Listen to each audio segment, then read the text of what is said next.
Suspects or motive in the murder of rapper and actor Tupac Shakur, who died last Friday the 13th after being gunned down in a drive-by following the Mike Tyson-Bruce Seldon boxing match September 7th.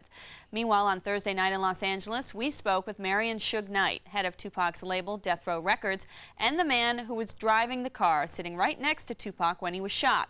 Knight, who himself was grazed in the head by a bullet, was prevented by his lawyers from addressing the shooting itself. But here, for the first time on television, he speaks publicly about its aftermath. How are you feeling and how are you doing physically? I feel like this. I feel that the last word is always God.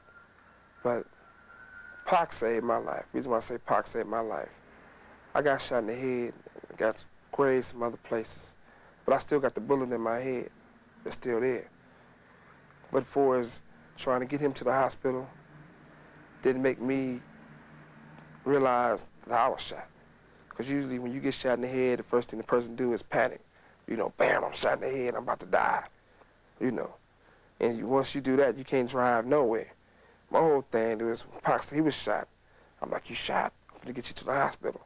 I'm driving, telling him I'm finna get to the hospital, kick back. Pac looked at me and said, you know what? You need the doctor more than me. You the one shot in your head. And we laughed the whole time going to find out which to the hospital. That's the conversation we had. It wasn't, Pac was a man the whole time. It wasn't that he was like, oh, I'm shot. He cracking jokes. He like, yeah, they shot me. He said, but you shot in your head. Look at your head bleeding. Look how much it's bleeding. That was Pac. And I'm like, man, shut up, I'm gonna get you to the doctor. So he was conscious on the way to the hospital? He was conscious on the way to the hospital. He was conscious in the ambulance. He was conscious after they did the surgery. What was the last thing that he said to you? They love me. We was in the, we was going in, we was on the thing that was getting there. I like, Pac, we the last one left. When we talking, this is how we talking. He said, homie, I'm straight.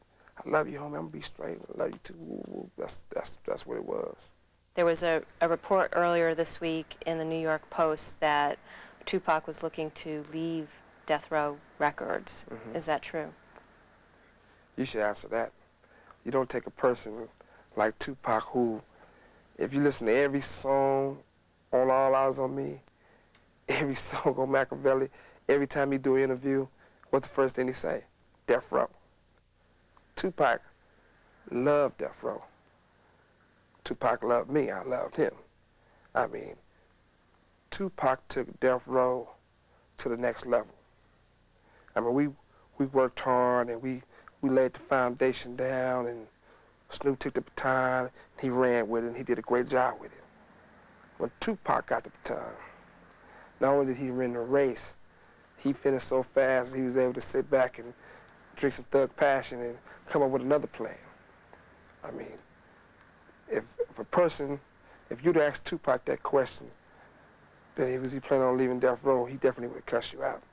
A lot of people in the hip-hop community have said that this incident will change hip-hop. This is a really landmark event, tragic event at that, and that the music will probably never be the same. Do you see the direction of Death Row changing? Is there going to be a different type of music put out? Not at all. We're going to do the same thing we've been doing and sell records. Like I said before, my main goal is fulfill Tupac's dreams. And Tupac would definitely never want the music to change or the style. So we're going to keep it the way he would like it.